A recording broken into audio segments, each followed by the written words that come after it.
وهجاك داوديال إسرائيل وحا أي قرشين إن أي ويرر كقادو إيران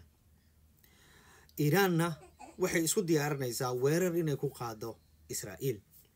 gabi ahaanba reer Israa'iil ayaa soo food saartay cabsi weyn oo ay ka qabaan weerar kaga imaada dhankaasi Iiraan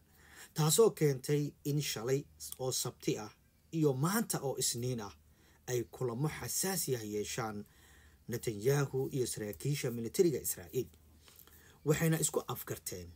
in weerar lagu qaado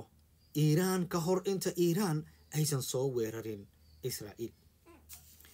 Israa'iil iyo gabi ahaanba bariga dhexe waxa ka taagan cabsi aad u xooggan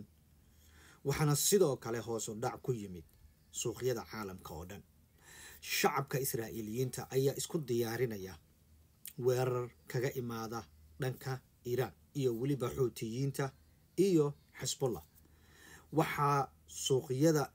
Israa'iil ka dhamaaday dhammaan cuntooyinka qaleelka ah ee la cuno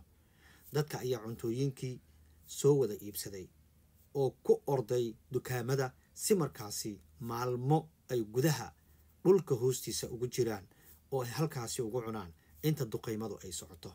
guud ahaan bariga dhexe waxa ka taagan cabsi aad u xooggan waxaana laga baqayaa in weerar adag uu dhaxmaro Iiraan iyo Israa'iil